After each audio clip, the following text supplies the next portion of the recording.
Selamat pagi anak-anak sekalian. Hari ini kita bertemu lagi pada mata pelajaran Sejarah Indonesia.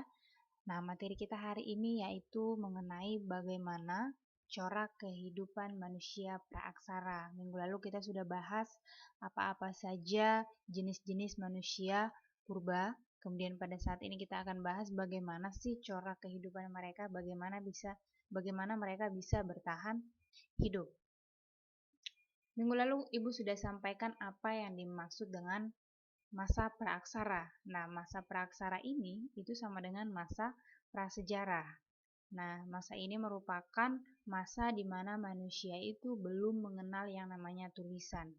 Pada masa ini, kehidupan manusia itu masih sangat primitif.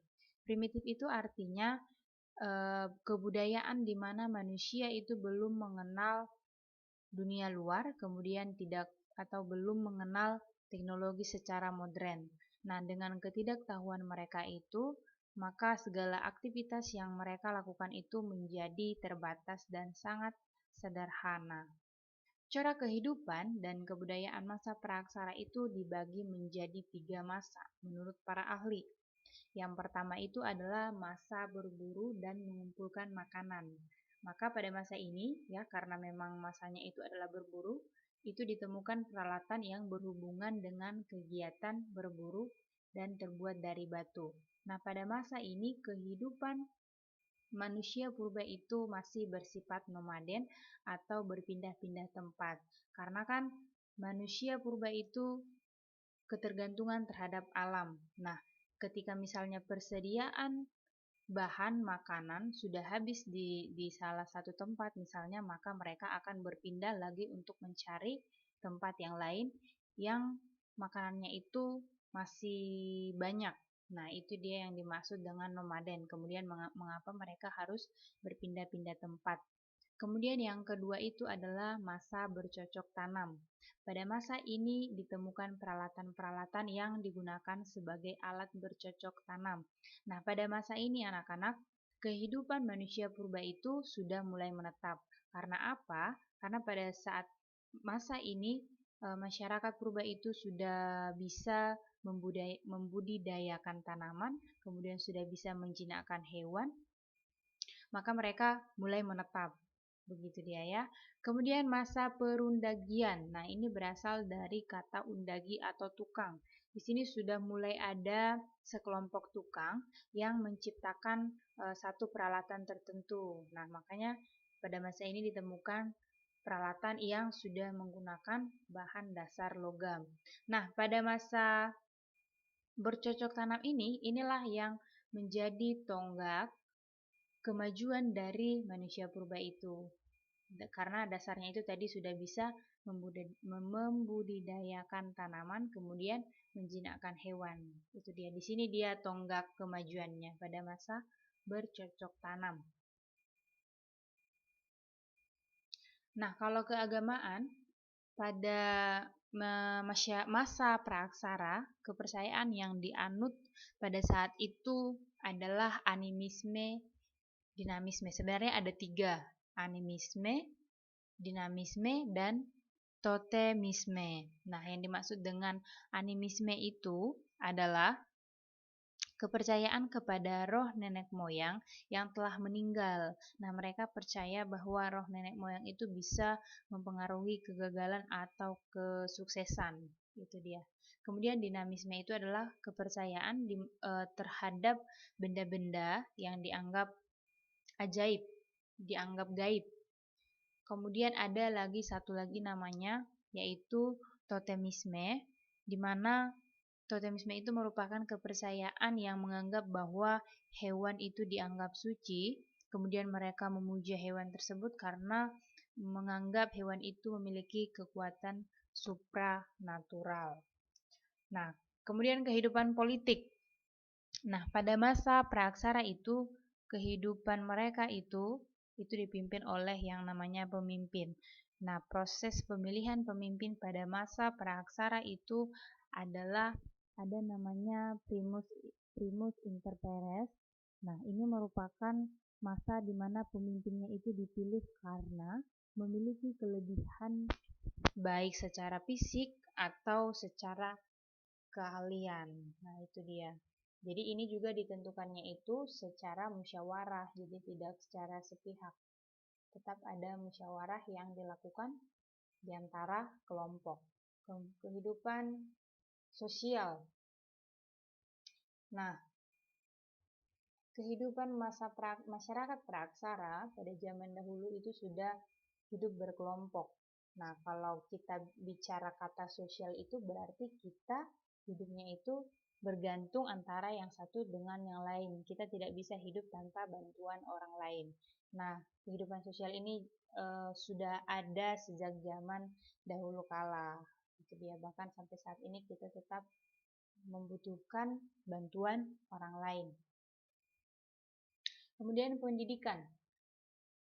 Masyarakat praaksara itu belum mengenal sistem pendidikan dan segala pengetahuan yang mereka peroleh itu berasal dari pengalaman hidup di alam bebas. Nah, selama mereka hidup di alam bebas, nah dari situlah mereka memperoleh pendidikan. Jadi tidak ada satu sistem pendidikan yang membuat mereka itu atau membuat pengetahuan mereka itu menjadi bertambah. Kemudian sastra dan bahasa.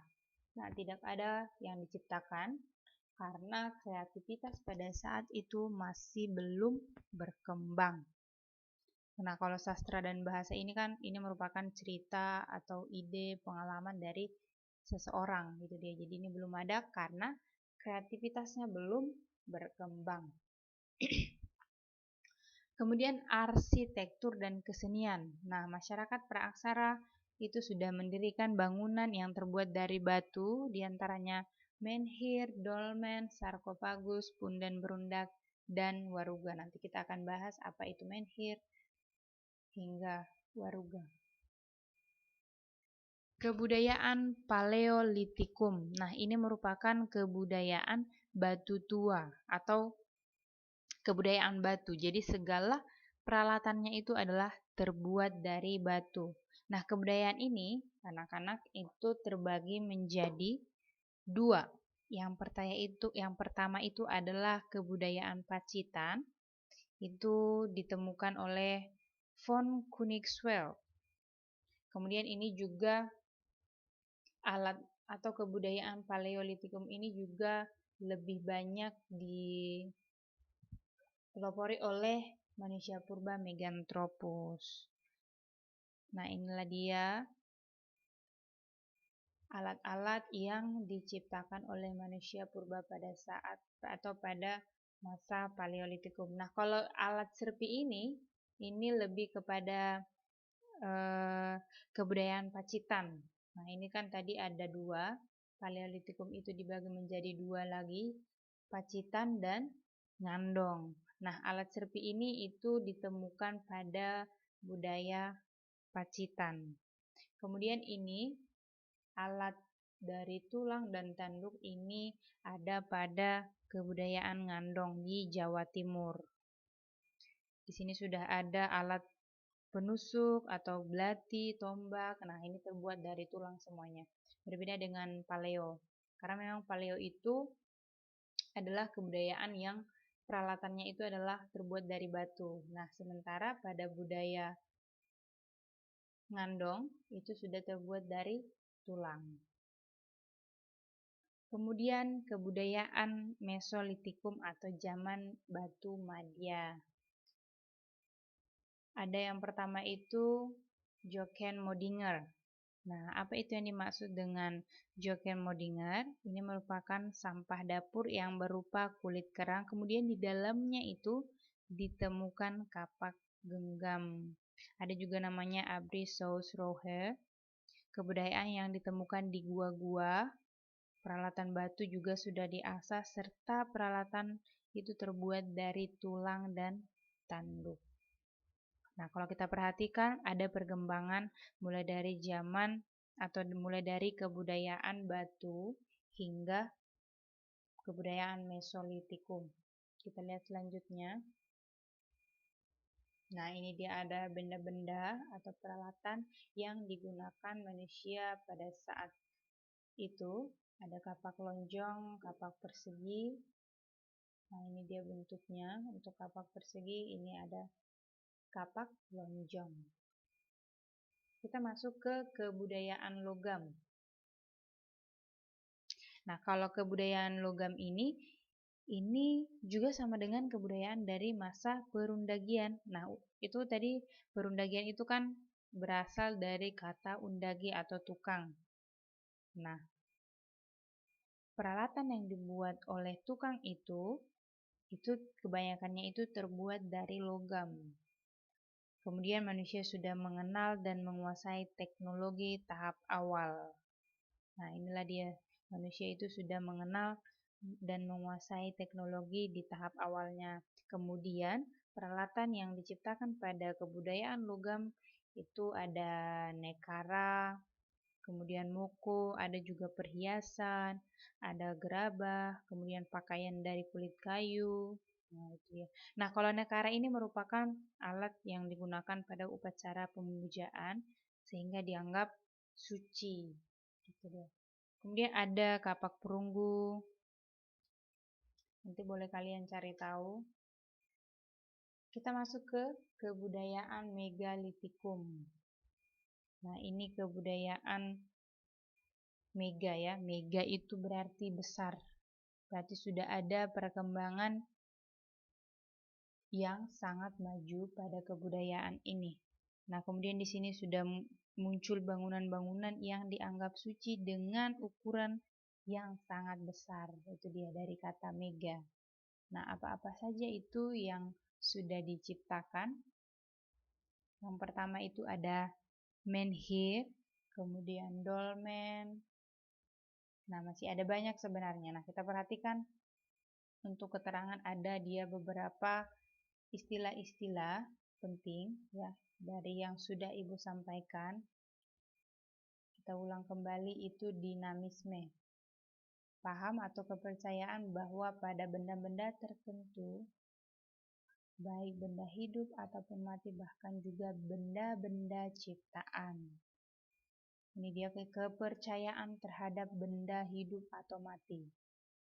Kemudian animisme, ini kepercayaan terhadap arwah nenek moyang. Kemudian ada satu lagi totemisme, ini kepercayaan terhadap hewan. Itu hewannya dianggap memiliki kekuatan supranatural. Kemudian Jokenmodinger, ini merupakan sampah dapur yang berupa tumpukan kulit kerang, kemudian di dalamnya ditemukan kampak, genggam, pebble, dan kapak pendek. Kemudian Abris Rohe, kebudayaan yang ditemukan di gua-gua, ditemukan peralatan dari batu yang sudah diasah, serta peralatan dari tulang dan tanduk. Nah, ini tadi ada menhir. Ini tiang atau tugu yang digunakan untuk pemujaan atau peringatan nenek moyang. Kemudian dolmen, bangunan seperti meja yang terbuat dari batu.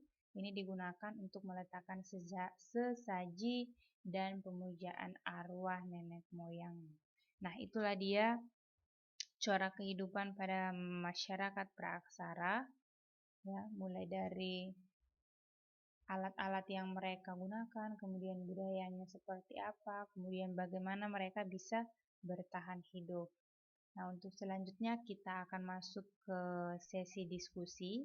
Silakan jikalau ada yang ingin ditanyakan atau mungkin kurang paham, langsung ditanyakan. Kemudian nanti untuk di akhir, kalian kerjakan tugas evaluasi ini di buku latihannya. Nanti silakan dikirim secara pribadi ke saya. Oke, demikian materi kita hari ini. Selamat pagi, salam sehat.